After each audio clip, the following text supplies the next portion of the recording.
Bada bing, bada boo. This video is going to look a little bit different. I don't know if you guys watched the last one, but I was sick for 2 weeks. I'm fine now, but I tried my best to research and do all these things in bed. It just was not very good, but I'm back. I feel 1,000 times better, and we are working on a lot of very important cases right now. We're working with a victim's family member on a case.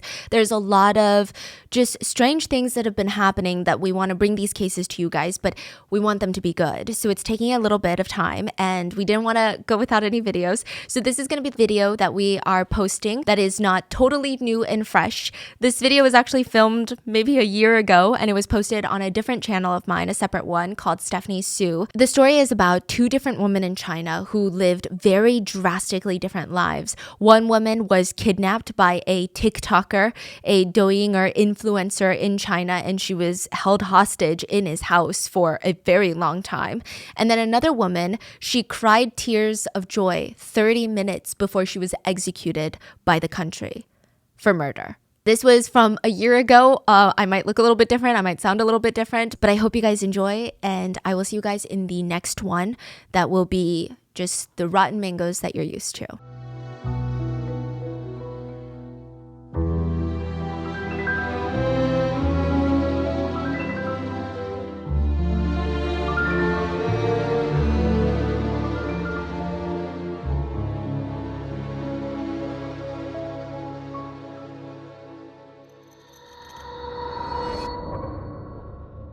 I'm just gonna start with a universal truth, okay? You should never buy stuff illegally. I feel like that's just a global law, especially things that shouldn't be and can't be sold in the first place, like pandas. Did you know that you can't buy a panda? Did you know that all pandas are owned by China? They are only native in China, and all the pandas that are in all the zoos across the world, they're on loan from China. But it also means, unlike any other animal, no other government, no other individual can own a panda. So in China, the punishment to buy a panda in the underground breeding market, which I assume is not that big of a breeding market, but if you do end up somehow buying a panda, you will be sentenced to more than 10 years in prison. That's actually less than I thought.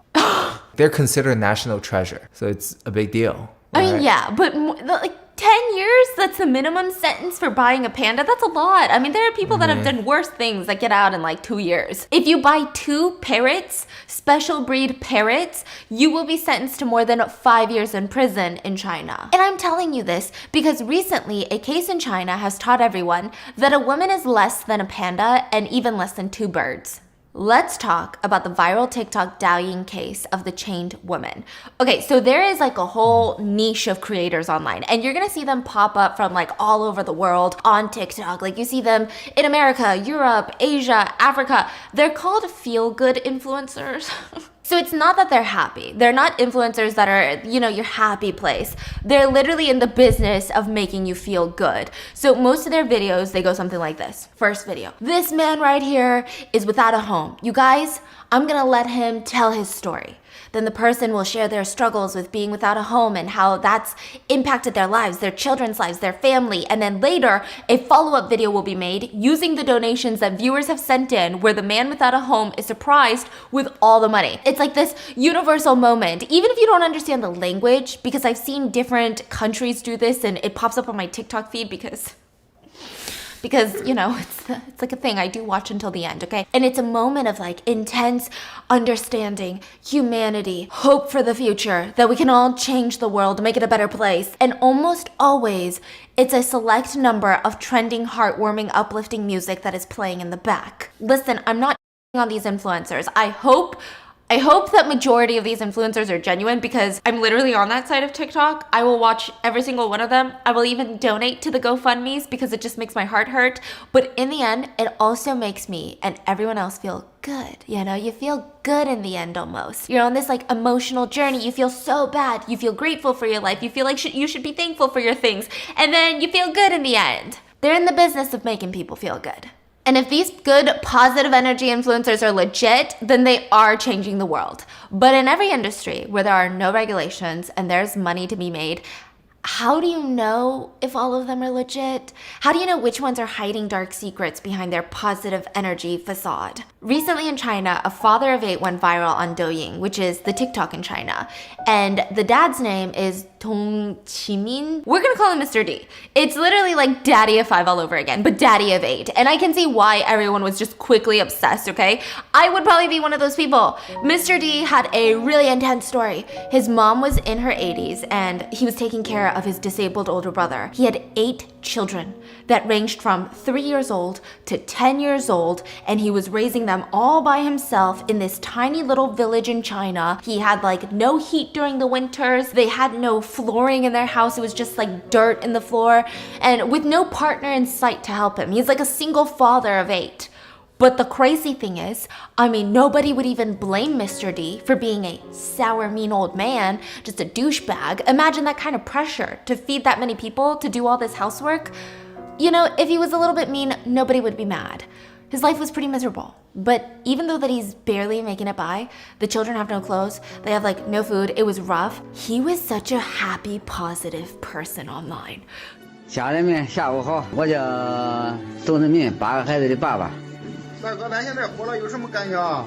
主要是感谢那个全国的爱心人士，要不是你们的支持和帮助，靠我就是种那烂木地儿，家让孩子还吃了奶粉，我也不易。大哥，你要这8个孩子有后悔过吗？没有啊，后悔的啥？不后悔。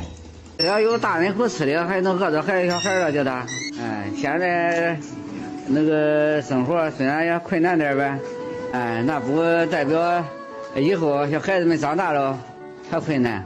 最大的梦想，我就是慢慢的把小孩都拉拔成人看着他们健健康康的成长。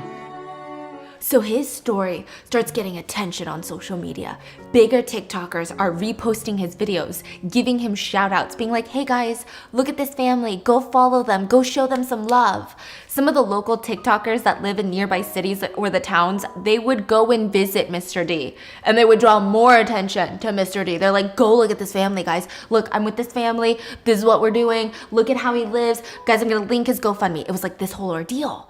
And the TikTokers, they would show the whole world the harsh truth that everyone likes to ignore. I mean, most of their audiences were like in their heat-controlled homes in the winter, laying in their clean sheets and blankets with the smell of dinner seeping up from downstairs.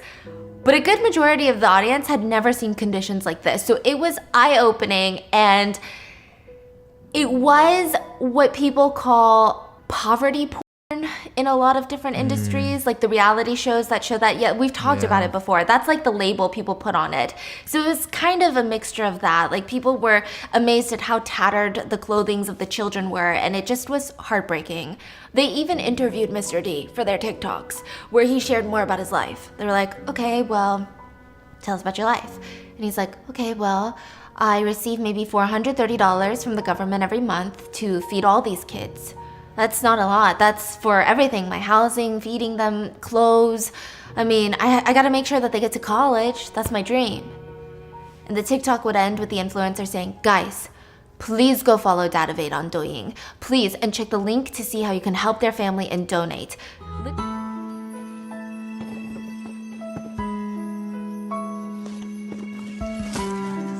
想吃糖果的快来，我给你发糖果吃。谁最大？你是老几？老二给。谁是老三？你老三。给小八。Literally, all of this sounds completely normal. I feel like I would even share that video or even talk about it or like try to draw attention to this family because, I mean, who wouldn't? And soon, father of 8 children gained like 200,000 followers on Douyin. And he's like, okay, I can make money this way. It's like the best way, which makes sense. Nobody's dogging on him for that. So Dad of 8 children starts live streaming, accepting donations, accepting gifts. And in the early videos, Mr. D would show his children and he tried to answer all the questions that were most frequently asked. Like, why do you have 8 kids? And he said, I never had a wife until I was 34 years old. I was single, and in the village, that's something that everyone looks down upon when you're single for that long. Yeah. So when I finally got a wife, it just happened. We started having kid after kid after kid, and yeah, I guess it makes sense, you know, no judgment. Then another frequently asked question was, will you ever put up the kids for adoption? And he said, without any hesitation, I wouldn't. As the children have already been born into my family, I have to raise them. They're my responsibility, you know? We never terminated any pregnancies. He was very proud of that, by the way. You think of that what you will. And he said, among the 8 children, 7 of them are boys, and 1 of them is a girl. Now, this is where the story starts taking an interesting turn. People are like, wait, what about the one-child policy? What the fork is going on right now, okay? And people start asking, well, what are the kids' names? What should we call the kids? And he responded, well, you guys want to know the kids' names. So the girl's name is Silver Phoenix, literal translation. So it's not like a meaning.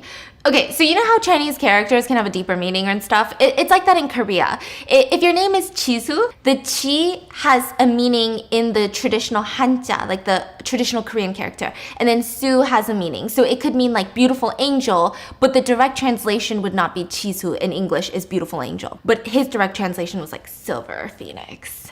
Yeah, it was like... That's the meaning, yeah. Yeah, that was like really direct. And then the boys had very peculiar meanings too. Names, Hong Kong. Aerospace. Hong Kong? Yeah. His name is Hong Kong? Yeah, Hong Kong. Yeah. Interesting. Aerospace, Gold Mountain, Okay. Silver Mountain, Treasury, International. Okay, so of course the viewers, I mean, they had the same reaction like we did, which is like, okay, we're not judging, but like, what? Who named these kids? Was there a meaning behind, you know, all these different names? Like, there's got to be a story behind this. No one names their kids that without a good story, right? And he calmly explained, the story is, the money from the Gold Mountain goes to the Silver Mountain, then it goes to the bank, and the bank's money goes to the treasury, and if the treasury is unable to keep the money, it goes international or into aerospace or to Hong Kong. What? Okay, so What in the world?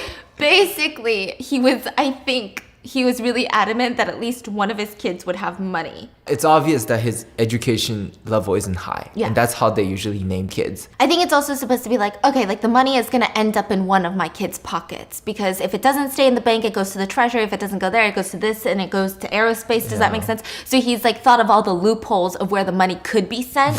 And he was like, got that covered. Got it covered, okay? I mean, the sentiment of it all was just hope, which is a good sentiment we can get behind. Fine, a little bit strange, but that's fine. We can get behind some fun names. People are naming their children all sorts of weird things. I mean, have you heard these celebrity kids' names these days? Even weirder. I think the only frequently asked question that wasn't well answered was, where the hell is their mother? And all he would say was, the children's mom is the hero of the family. That was like it. Nobody wanted to push it because maybe he didn't want to air out the dirty laundry online. Maybe he didn't want the kids to see him talking to the mom. Maybe the mom passed away and it was too sensitive of a subject. Maybe she cheated and left, right? Everyone tried to remain respectful. Like, guys, stop asking. Like, we don't need to know, okay? That is until January 27th of 2022. The whole case blew up. I'm talking wide open. All of Douyin, TikTok, everything blew up. A famous TikToker had traveled to the village to do like a collab of sorts with the father of 8 children. He wanted to show his followers how, you know, Mr. D was living and how they could help. And as he's browsing around the home, taking some time to think about how to best film this type of video, he saw this little shed in the corner. It is like a very small shed that even upon his arrival, he had seen it. And in his head, he's thinking, that's probably like a doghouse, right? But there was a small door and it wasn't boarded up. There was no chains around the door. There was no like crazy padlock. And inside, he sees like a tiny pale person peeking out and like staring at him. So he's like, okay, I'm gonna go in there because that's really weird. Is that like another child? Maybe that's like the brother. I wanna meet this person. He goes into the shed and he sees that there is a woman in there that looks hungry, malnourished. There was evidence of torture. She was chained to the wall through her neck, like a dog collar, and it was chained to the wall. She scurried back when he saw her, and now this is where it just starts really getting crazy, okay? He runs into the shed and he's filming the situation. Inside the shed, there's a woman and a tiny mattress on the ground. That's about it.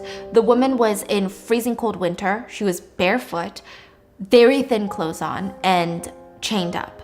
Even her food was given to her in like a dog bowl. There was a food bowl that was just kind of sitting on the ground, and inside of it was just frozen congee, which congee is like rice boiled in water. It's not very nutritious extremely dense dish. There was a cold steamed bun on top. The only warmth that she had was like this moldy beat up blanket, if you could even call it a blanket. Honestly, I think it's too thin to even be called a towel. Yeah, she was standing there and her eyes, you can see it in the video briefly. I don't know if that's how I would describe it, but people keep saying they look glassed over. Like she looks like she hasn't been herself in years. You know, it looks like her soul had been like ripped out of her. She only had a couple teeth left, and even when she tried to talk, she was slurring her words. 你好，冷吗？不冷，我给你拿个衣服穿上吧。我给你拿个衣服穿上吧。我给你拿个衣服去，好不好？我给你拿件衣服，我看你咱有爱心是捐出衣服，我给你拿一件。你这饭凉了吗？饭凉了吗？你能不能我这样说话，你能不能听懂？我跟你说话能听懂吧？不能。是不是？我不听，是不是能听懂一点点？我跟你说话，不能是吧？不能把这筷子放下，这个饭还能吃吧？ She seemed too weak to even be fully present. She seemed fully disoriented. She seemed incredibly timid. He asked her if she was cold and whether she could understand him, and she shook her head repeatedly. He was genuinely shocked. He looked up at the camera and he said, "What has this woman gone through in this cold weather? Where did all the donations go?"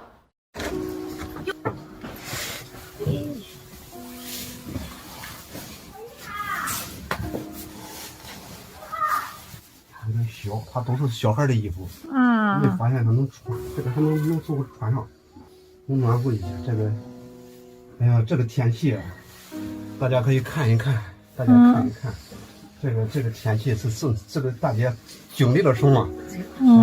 我们的爱心到哪里去了？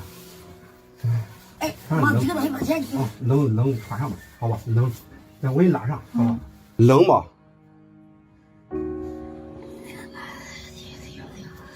The video ended and he posted it online.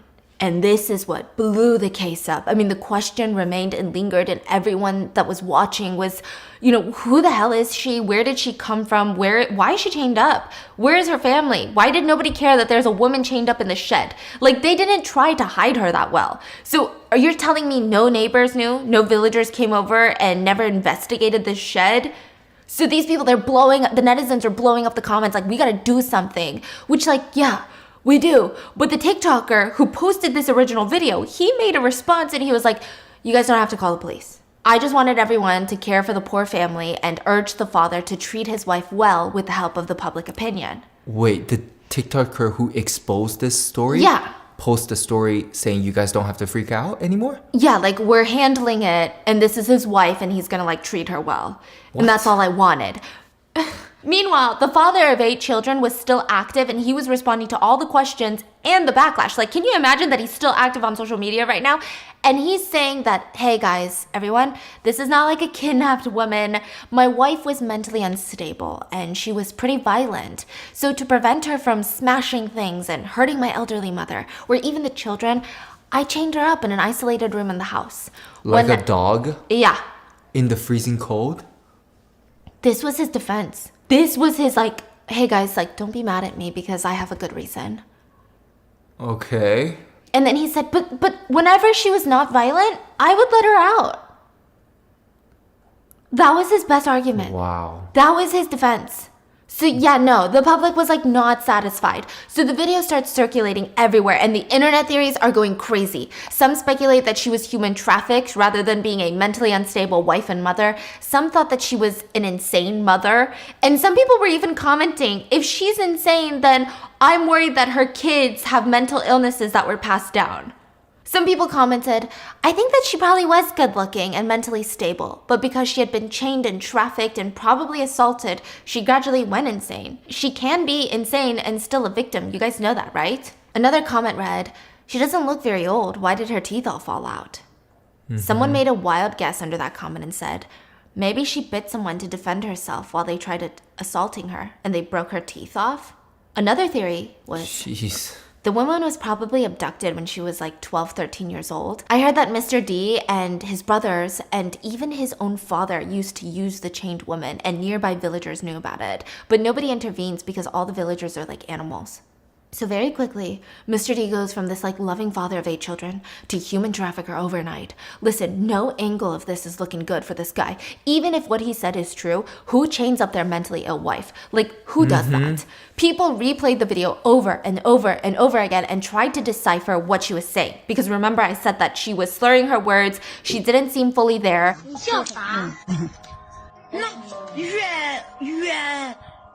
Somewhere far away. It's impossible for me to leave.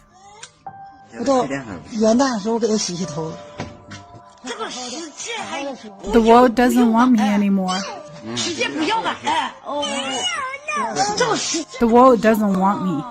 And netizens all agreed that she was saying these couple of phrases. Will they let me back? They would never let me back. The world doesn't want me. The room is full of rapists. That's what they gathered. And it completely set this whole thing on fire. Everyone was outraged, like rightfully so. And they started a nationwide campaign for justice, for answers. And finally, someone other than TikTokers responded to the backlash. The county that the village was in, announced that, hey guys, calm your tits. We are going to be interviewing the locals. We're going to do like an investigation, okay? And we're going to work with the local medical institutions to get you some answers. And in their announcement, they told the public, there's no human trafficking in this case, okay? Like, we know this. No one's being human trafficked, y'all. You guys need to calm down. These internet theories are wild. This woman was not abducted. And second, she is chained up because she's mentally ill. And she beats people. So we're going to handle this. Thank you for your concern, internet. Yeah, that went over really well. The internet was like, okay, that's a good day. Let's call it a night, guys. Let's go on Twitter and do something else. Yeah, no. What kind of response was that? That only made everyone feel like something extra shady was going on. Are the authorities involved? Why are the authorities on this random dude's side when it's clear that he's chained up a woman in his shed? Netizens wanted to know, okay, if she's not abducted, whose daughter is she? Like, we're not going to rest until her biological family, not her little husband and his family, her biological family come forward and tell us that she was never taken and that she's fine. Second, just because you're mentally ill, does that mean anyone can chain you to a cold, shabby shed and force you to give birth to 8 children back to back?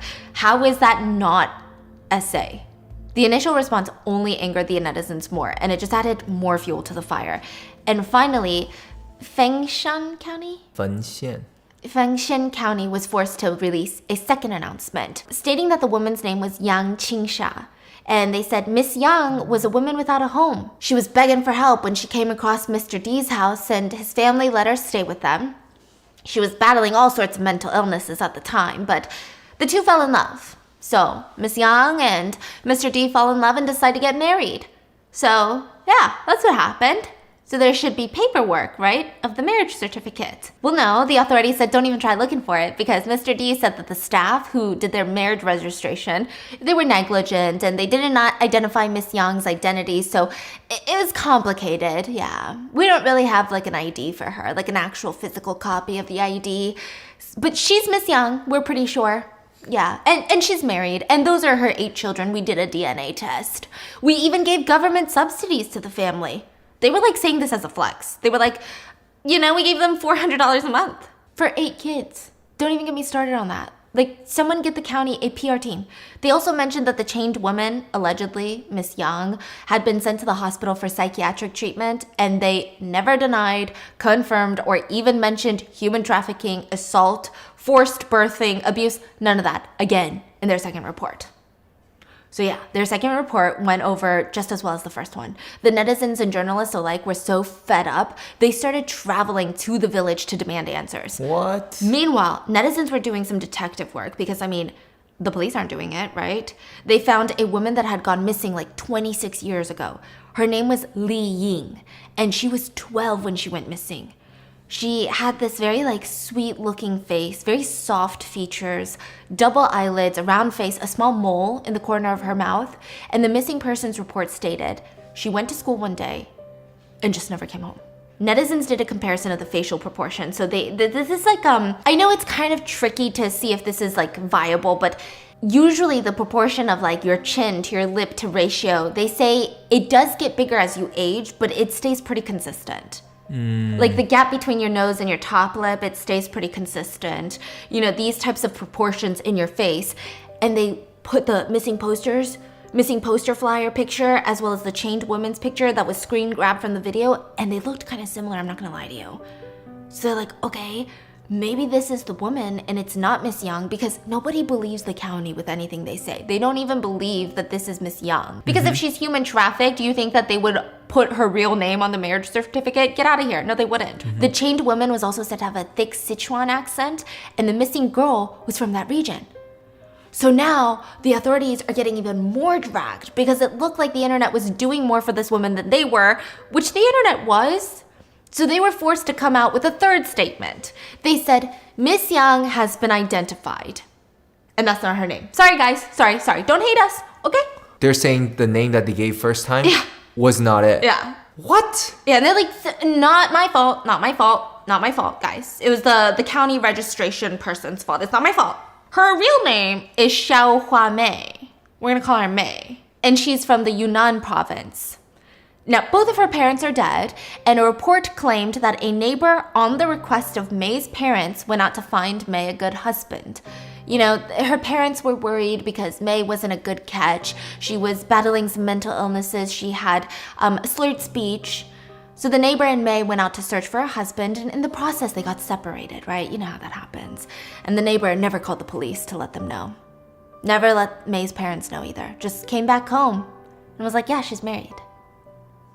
Mei's parents had no idea to whom, to where, like nothing. And to show you a map, to get from the province that Mei was originally from with the neighbor to the place she was found, it was across the country, and China is a big country. Wow. The county also claimed that Mei lost her teeth due to a genetic issue and not abuse. And other than that, they said that she was in a good mental and physical state, and like, guys, move on. We're the Kardashians. Move on, everyone. Nothing to see. They also claimed that they did DNA testing and all 8 children were Mei's. And I still don't know what the county was thinking. This was just not a great announcement. And the public, they still didn't understand. Okay, if this is true, why did nobody care that Mei was gone? And also, how did she get from the other side of China to this village? And you know what? Here's a really good question. Why the f was she chained? Like, none of this answers why the f she was chained. None of it. So because she was missing, she can be chained? Because she's mentally ill, she can be chained? Like, what are you saying?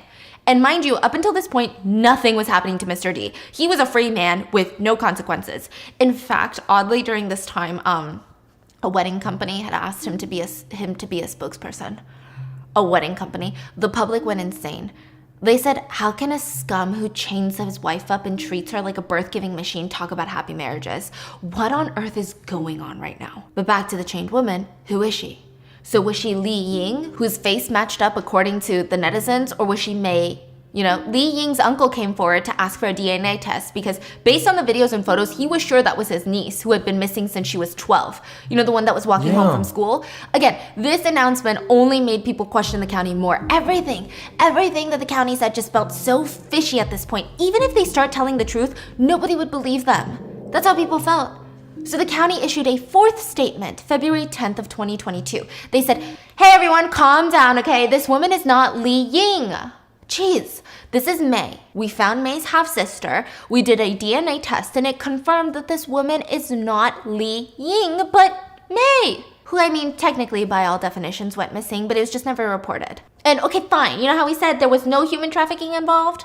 Maybe there was a little. We don't know. We're gonna look into it, okay? So it just left a bad taste in everyone's mouth because in the beginning, the county was like, oh my God, absolutely. You guys are there. The county was literally gaslighting the internet. Like, you guys are crazy. There's no human trafficking. What are you talking about? And now that people are getting upset and the anger, the outrage is not dying down, they're like, we will, it's a good point. We're gonna look into it, you know?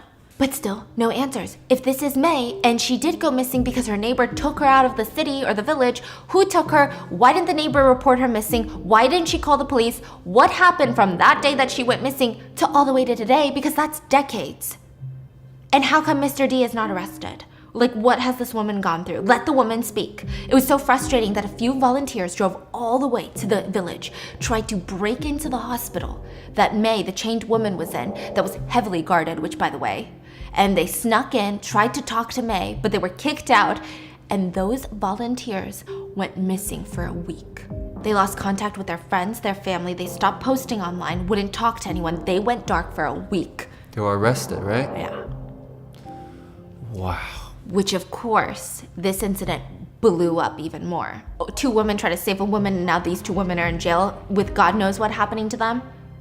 So this incident blows up more. Meanwhile, other netizens are getting riled up. The DNA results were never posted, and even May's sister said that she had DNA taken from her, and the police told her that's her half-sister, but they never provided the actual physical results.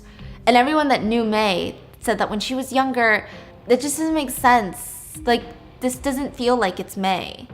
So what if the county is just lying all over again? The public was dead set that this was Li Ying, and all the trust in the local officials was out the window and gone, and nobody was trusting them ever again. And then scandal after scandal and discrepancies, and then people started doing the math. They're like, wait, if this is May, and they said that she went missing in this year and she was this old, if you do the math with all her children, that means that she had her first kid in her 20s, and then she had back-to-back kids in her 40s?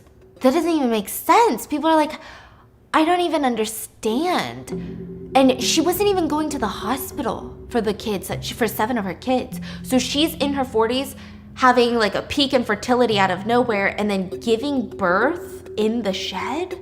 What's going on? So from 42 years old to about 50 years old, she gave birth to 7 kids?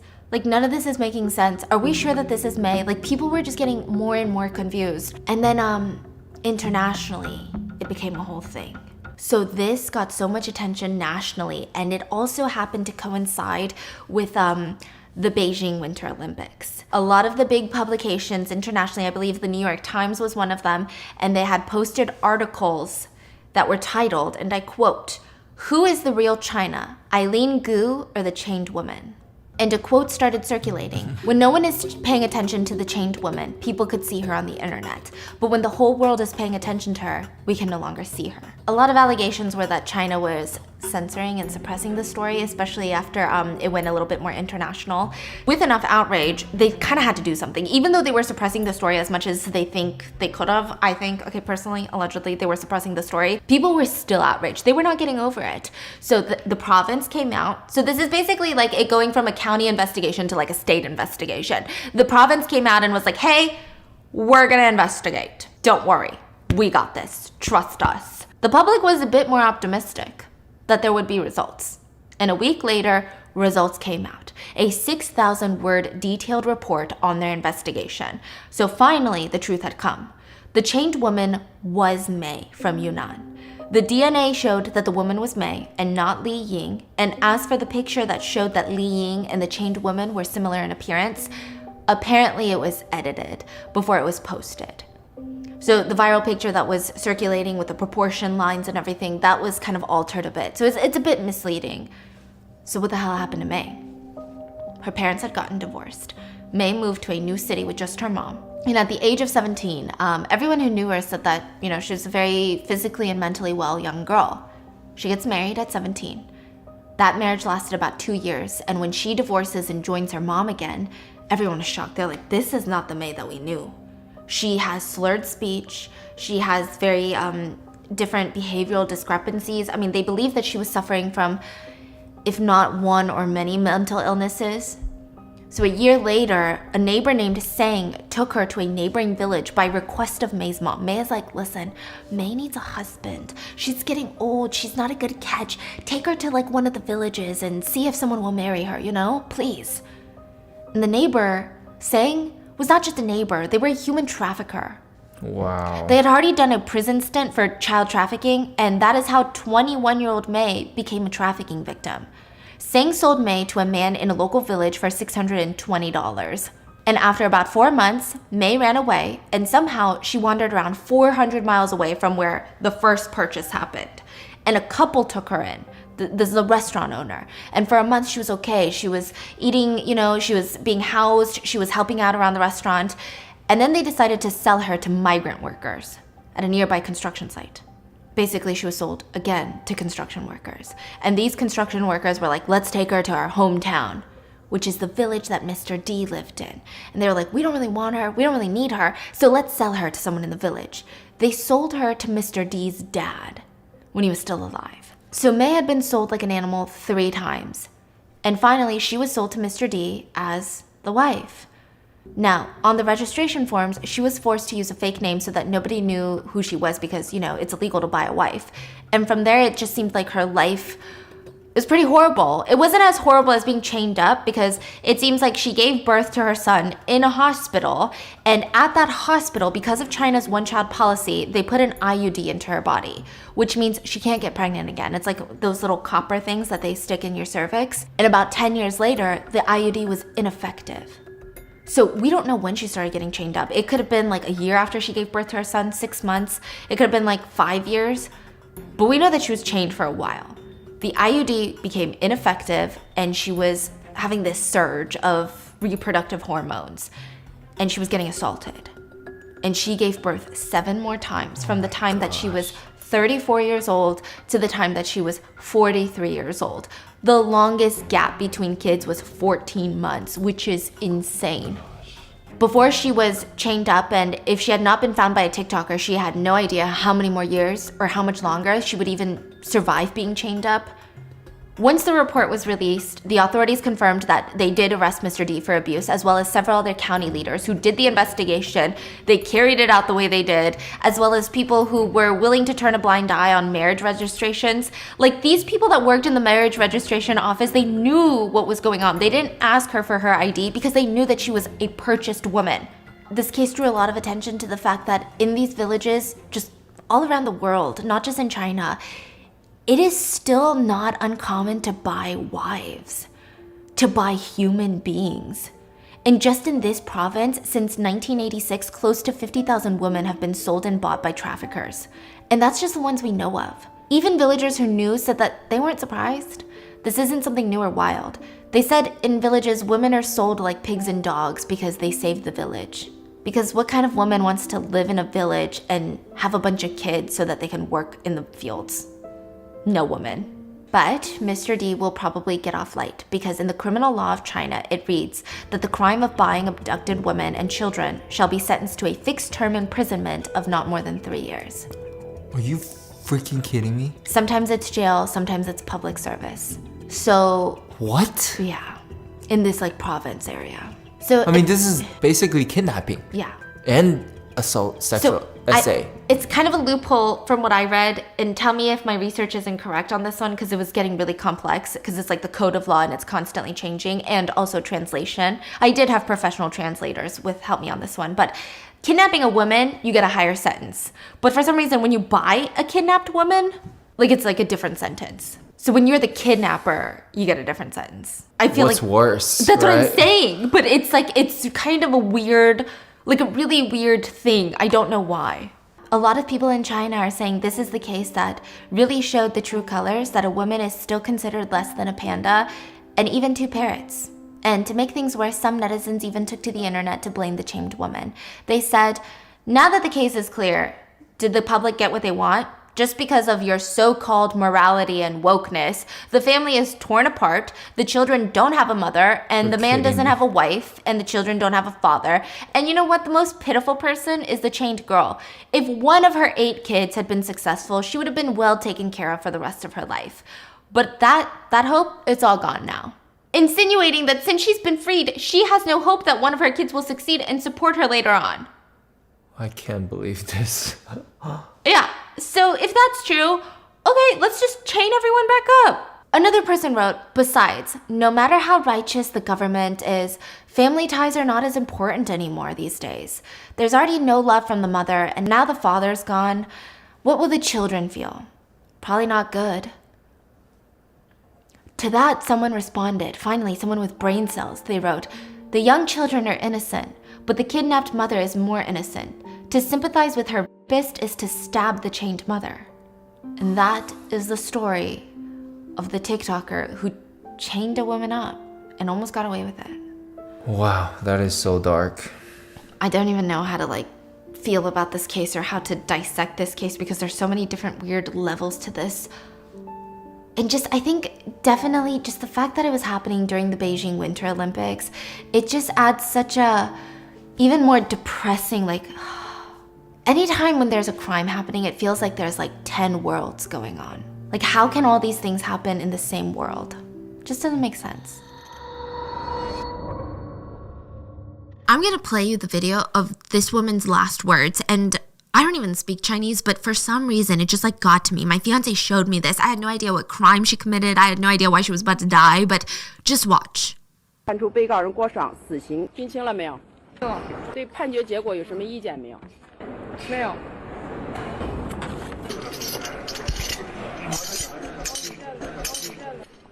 临刑前你有什么遗言和进谏需要我们向你的亲属代为转达的？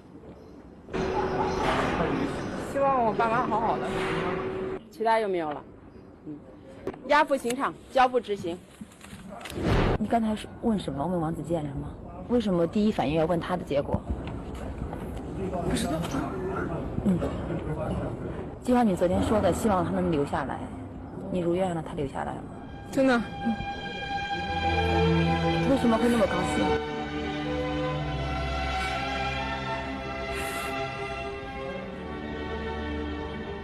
他判了缓刑。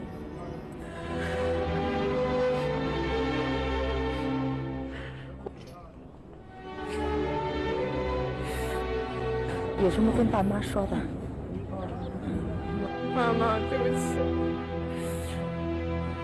希望你们为了自己好好活着。 So this clip goes viral, and just to give you some context, this woman right here is a hospital worker that's about to be executed, and she was asked if she had any last words, and she just responds really emotionlessly, like she's no longer even here on the planet, like she's accepted her fate. She just says, I hope my parents are doing well, like I feel remorse for my parents, I feel sorry to them. And that was it. It's like the most standard textbook type of response. But the interviewer who worked for the news station decided to push on, to press on. So she brings up this woman's boyfriend, the one that was about to be executed for murder because they killed somebody together. And the interviewer says, I know I probably shouldn't tell you this, but just, because you're going to die anyway. Your boyfriend is no longer being executed. His sentence was commuted to life in prison. And you just see this woman's face. She starts crying, like tears of joy, of happiness. She's like nodding and crying, and it's oddly emotional and oddly moving. She said, at least one of us is going to live, and I'm not holding him back anymore. 30 minutes later, she was executed. And this huge clip almost became like a morality debate for years to come. Like, is this woman evil? Is she not evil? Did she deserve this? I mean, it seems like she has a soul. She's like so excited that her boyfriend's gonna live. Is her boyfriend evil? Did he manipulate her? Did she manipulate him? So let's answer all those freaking questions because it gets wild. It all started at the hospital.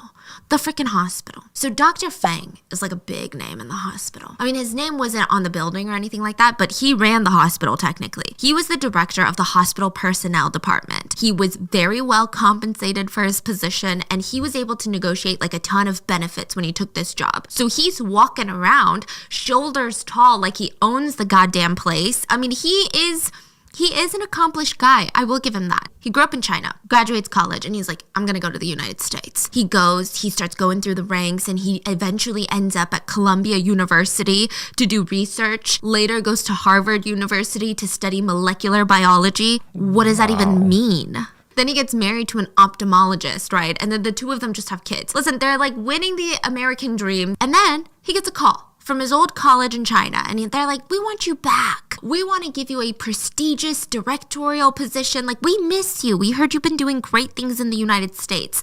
Come back. So he couldn't say no. His wife is confused, like, what do you mean you can't say no? Our kids want to be here. Our kids are practically American, their whole lives are here. My practice is here. Do you not care that I'm a fucking ophthalmologist? Like, hello? Like, what do you mean you're not going to say no? And he ends up going. He's like, yeah, whatever. I'm taking the kids. I'm sure you'll find your way back to China too because you just like need us so much. And the wife was like, absolutely not. Needless to say, it resulted in a pretty messy divorce, obviously. So Dr. Feng goes back to China, gets into his little workplace, and he loves it. I mean, Immediately, everybody respects him. They all praise him with these powerful words like, Dr. Fang, you were born to be a leader. I don't know. Nowadays, after all those cult stories, I'm like, anytime I hear someone was born to be a leader, I'm like, you gotta run the other way. You gotta go as far away from that person as possible because I don't think that's a good thing anymore. They're like, Dr. Fang, you are someone I would blindly follow. You're just so smart. I mean, he was intelligent. He was, competent. He was respectable. He was a natural leader, so they say. It was normal to see nurses and other doctors just excitedly greeting Dr. Fang in the hallways. But there was always like this one employee that was a bit more lively, a bit more cheerful than the rest. She looked like she freaking loved her job, which is rare. And well, being head of the personnel department, he was like, I like that. I like that energy. I wish everybody had that energy. That's how I pump up the vibes in this hospital. So when his 40th birthday came around, Dr. Fang's like, I'm gonna go out with all my coworkers and we're gonna get drunk. He's like, hey, that random girl that always greeted me so excitedly, looked so happy to be at work, what's her name? Let's freaking invite her to the party. So her name was Guo Shuang. Guo Shuang. I'm gonna call her SG because, listen, I'm gonna trigger this guy with my pronunciations the whole time. So SG was 22 years old. She's just trying the best that she could. I mean, who isn't at 22? Like, who's just living the best life? I mean, that's what she was doing. It's 2005. She graduates from college. She studied medicine, but she didn't go to med school. She studied nursing, but she didn't go to nursing school. So she was kind of stuck in the middle. Like, I can't go be a nurse. I can't really have these titled jobs, but I want to work in the hospital. So she gets an opening at this very hospital, and her parents are retired at this point. She's feeling the pressure. She's like, I gotta provide for them. So they're getting old. She's down to take anything at this point. She sees this position, and it's kind of like a position where you're just administration, but not even really. You're an assistant to administration. You're doing some paperwork here and there, but you're fetching coffees. You're cleaning up messes, literal messes. It wasn't prestigious. It wasn't in the field that she wanted, but at least it was in a hospital. So she was a part-time worker, a temporary worker, which meant the pay was even less. She had no benefits, no control over her schedule. She didn't even know if she was going to even work 20 hours that week. She could have just been cut from the schedule. But SG was the type that felt like, if I work hard, they're going to make me full-time. So she puts up with all the horrible treatment, all the being the end of the group, having to fetch people's coffees, And every single day she saw any superiors in the hallways, she would just be so excited. Like, hello, Mr. Dr. Fang, like, happy to be at work. So when Dr. Fang invites her to his 40th birthday party, I mean, she's freaking over the moon. This meant her hard work is finally paying off. She's going to go make this amazing impression on her superiors, and hopefully she would get that full-time position, right? She didn't know that Dr. Fang wasn't thinking about a full-time position, but rather a position for being his girlfriend.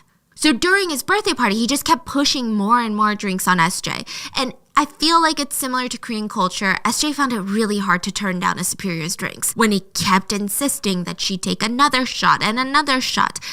And she's with her work bosses. They're all doctors. She felt safe. I mean, think about it. Even if she's drunk and she tripped and fell, they knew what to do, right? They could clean her up. If she had alcohol poisoning, they knew what to do.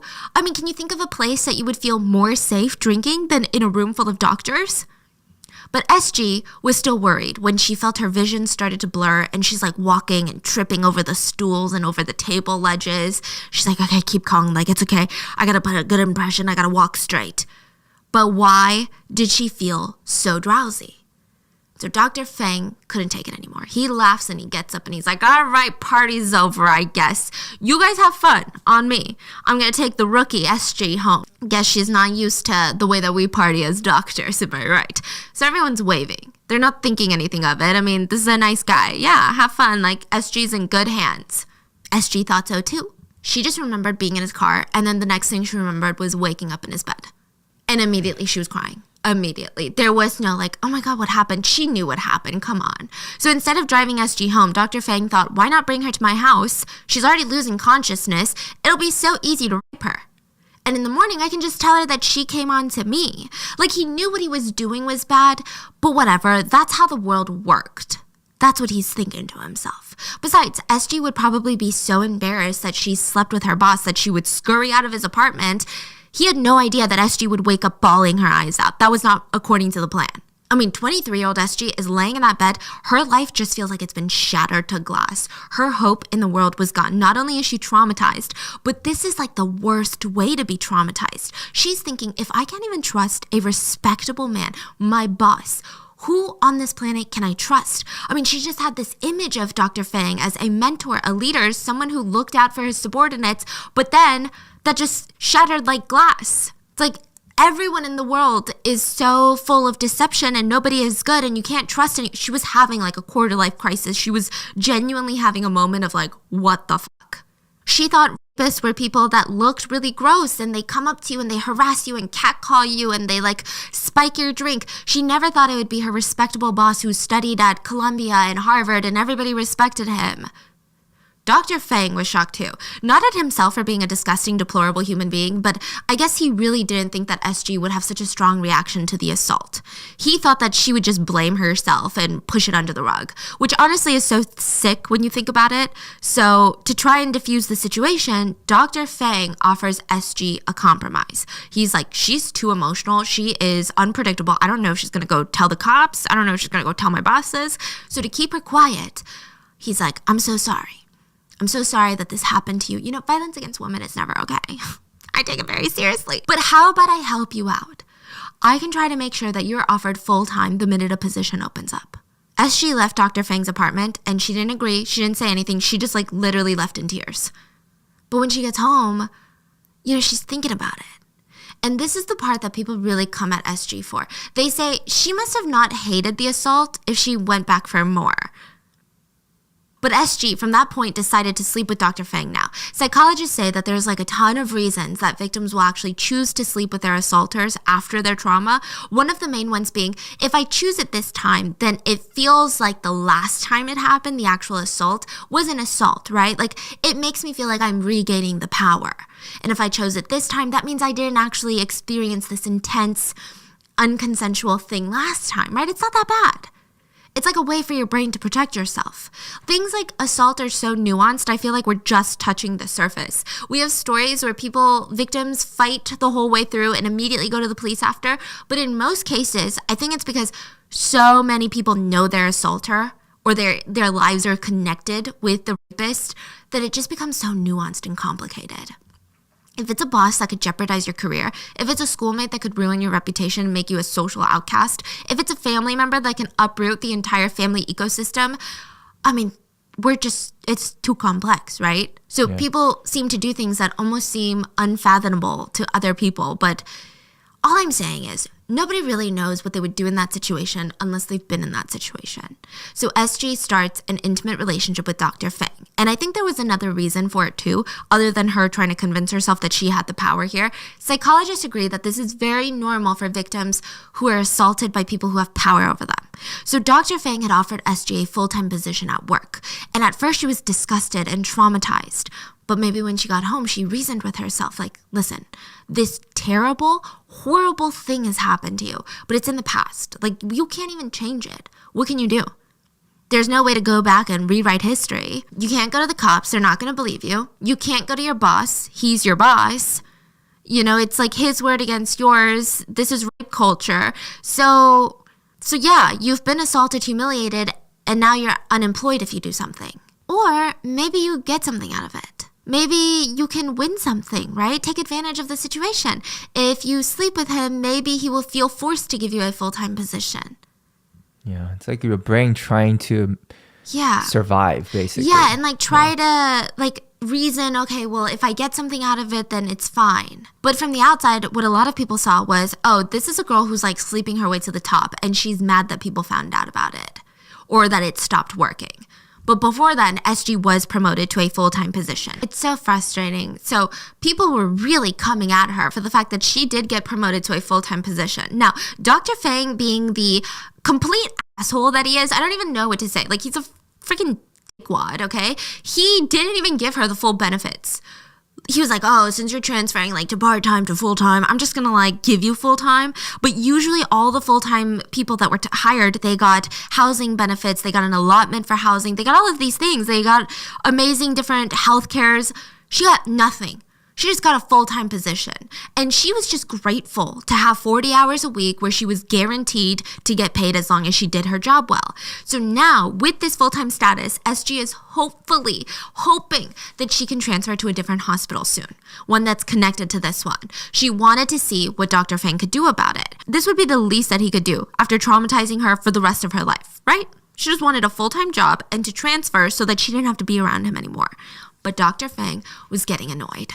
She was asking for too much, and essentially, he slammed the door shut in her face. So SG tries to move on. She doesn't have to see him anymore because he's upset with her for demanding too much. You know, they would just nod at each other awkwardly in the hallways, and that was about it. So all the while this is happening, he just blew it out. So all the while this is happening, she goes out with her cousin one night to blow out some steam, and they run into Zizhan Wang Zizhang, and we're gonna call him Z. So they know each other's cousins. Anyway, he's like a nice guy. He's freaking 18 years old, and SG at this point is 25 or something, or 23. So again, a little bit, he's very young. That's all I have to say. But it's fine. He's of age. They start dating, and SG just felt like Z was mature. He was someone that liked to take care of others and take care of her, and he was listening to her. She felt secure enough that a month after dating, she just told him everything. This is what happened at work. This is what Dr. Fang did to me. And then 2 weeks later, she brings him a pregnancy test. It was positive. She knew it wasn't Z's. The only person that it could be possibly was Dr. Fang's. She goes to Dr. Fang and she tells him, and without even a moment's thought about it, about if she wanted it or like how terminating a pregnancy can be so traumatic for patients, nothing. She had no power over her body. He dragged her to the hospital and forced her to get an abortion right then and there. And this was when all hell broke loose. SG was a freaking mess. Like, I think all of that trauma was behind this like powerful wall, and she was trying to hold on tight. And then eventually this is the straw that broke the camel's back. So she's telling Z about everything that's going on, and like he's listening intently. You could see his ears are turning red. Like he's angry. I mean, who wouldn't be? Like, what kind of boyfriend wouldn't be? He felt genuine, pure hatred for the first time in his life. That's how he describes it. Like, genuine hatred. And that is how the whole tragic story began. Both of them say that it was they that brought up the whole idea of killing Dr. Fang. SG said, it was me. I hated Dr. Fang. I wanted to get, revenge. I wanted to ruin him, or at least make sure that he could never assault someone again. If you know what I mean, I wanted to castrate him. Does that make sense? I told Z what I thought about it, and he asked if this was the only way that I could move on and to heal and to be a whole person again. And I said, yeah, that's the only way. And I want you to help me. She claims that Z thought about it for a while, and finally he agreed, and they started planning. Meanwhile, Z said, we both felt like Dr. Fang needed to die in order to let this darkness get out of SG's mind. I mean, she needed this. She wanted to kill him, so together we started planning. So even now it feels like Z is kind of covering for her. Now, I mean, regardless of who started the planning, it was in motion and there was no stopping it. 23-year-old SG and 18-year-old Z went out together to buy a large hammer and some surgical blades. They genuinely wanted to castrate this guy. They didn't want to kill him. They just wanted to take his little thing off so that he could never hurt another woman again. September 30th, 2006, at 4 p.m. after work, SG tells Dr. Fang that she needs to show him something, and it's very important that she had to drive him there and show him it. I don't think that Dr. Fang wanted to go, but I think that he was curious because what if he didn't go? She would go to the police. What if she was unstable? What if she was showing him a shrine? What if she was showing him, evidence that she had of the assault? So he hopped into her car, and he's like, who's the guy in the back? Oh, don't worry about him. That's my little brother. Okay, that's weird. And the three silently head off in the car that SG is driving, with Dr. Fang in the passenger seat and Z in the back just sitting quietly. He's not even talking. But then, slowly, as they're getting out of the city, and you see less buildings, less people walking around, less cars on the road, and you see wooded areas and fields and nobody for miles, Dr. Fang starts to get nervous. Where are we going? And Z said he talked first. He said, Dr. Fang, I know what you did, and we want to make something clear to you. We're giving you a chance right now that you're going to make SG a formal employee with full benefits within 3 business days and let her transfer to another hospital with housing accommodations and everything. And if you do that within the next 3 business days, we're not going to hurt you. So yeah, consider this a threat. I can't do that. Even if I genuinely wanted to, I don't have the authority to do something like that. Okay, then I guess it's too late. And in the backseat, Z takes out the surgical blade and slices Dr. Fang's neck from behind. And Dr. Fang puts his hand to cover his neck. It's now literally splurting with blood. They said that the blood was getting on the windshield all over the dash. I don't know what he cut, but it was a vein. And Z used this opportunity to grab his wrist, Dr. Fang's wrist, and slash it. And Dr. Fang starts screaming, oh my God, you slashed my aorta. I need to stop the bleeding quick. And he successfully is like reaching for everything. He's like trying to hold onto his wrist and his neck. He opens the door, and in this chaos, he jumps out of the car into the field nearby. So Dr. Fang is literally squirting blood, just running through this field now. He tries to get a few cars to stop and help him, but nobody did. They're like, this feels like straight out of a horror movie. Z runs out of the car, chases him down, and uses the hammer to beat up Dr. Fang's head, like literally bashing his head in. And when he was confident that Dr. Fang was not going to be able to get up and get help or survive any of this, he walked back to SG's car, where she was waiting, and they just left. They just drove off with Dr. Fang in the field to die. They said that they drove in silence, and the smell of the blood was making both of them so nauseous. It was like that rusty smell, almost metallic. They drove to an abandoned roadside, lit the bloody car, literally the bloody car, on fire, and just walked off. They had no plans, no thoughts, just each other, and homicidal vibes, honestly. They walked back to the city. They were arrested within a few days. I mean, a lot of the hospital staff knew that SG and Dr. Fang were having an affair, so it was pretty easy to consider them suspects and connect the dots. Neither of them tried to hide anything. They just immediately confessed. And on August 17th, 2007, both of them were sentenced to death. So it seems like the story is over, right? I mean, kind of. But the internet picked up this case and ran with it. I mean, there was kind of this clear divide in the middle. Half of the people were saying things like, evidence? What evidence? I didn't see anything. All I see is one less rapist gone in this world. Who's crying about that? I'm not crying, are you? Killing for love after someone raped your partner is hardly a crime to be executed for. They said they should execute rapists with this level of passion. Some people said, and these are all quotes and translated, the one who should die is dead. It's the rapist. Why should we lose more people in this world? If he hadn't raped her, she wouldn't have lost her mind and killed him. I don't see the problem here. Listen, the killers were too young, too traumatized to know better. But guess who wasn't too young and too traumatized? The doctor who raped her. Some people were kind of in the middle, like, she did commit a crime. They do need to get punished. They do need to get consequences. But considering the fact that she was raped by this man, I don't think the death penalty, it's a bit too harsh. And then you had the other side of people who were very much victim blaming, seeing things like, well, she kept sleeping with him, then is she truly traumatized for being raped? Maybe she wasn't even raped. Maybe she was just upset that people found out that she was sleeping for a full-time position. I think that she did this for greed. She just wanted to get promoted without putting in the work, and then when he stopped promoting her and sending her everywhere she wanted, she killed him. The young boy was dragged into all of this by the Black Widow. She's pathetic, hateful, manipulative. I mean, she tried to sleep her way to the top and it backfired, so she gets her boyfriend and ruins this guy's life by convincing him to kill. Okay, side note, that comment is so telling because nowhere in that sentence is there any responsibility put on the men in this case, the 18-year-old that physically killed someone, nor the 40-year-old that raped, abused his power, and then threatened a woman. Like, none of that at all. Like, how? So they kept going. I mean, how does a 23-year-old find a teenager attractive? It means that she was looking for someone young and impressionable that she could control. She was looking for someone to help her kill. She was using her sex appeal to get to this 18-year-old. She wasn't satisfied until Dr. Fang was dead. Besides, there's no proof of the rape anyway. I mean, it caused up such a stir that Z's appeal was taken up by the Supreme Court, and in the last minute before both of them were scheduled for their death sentences, Z's death sentence was commuted to life in prison. And that was the moment that we saw earlier. So those crying of tears of joy and saying, at least I don't have to drag him down anymore. I'm so happy he gets to live. She was just so happy at the end. 但是他让我转告你，他说他到现在都真心喜欢你。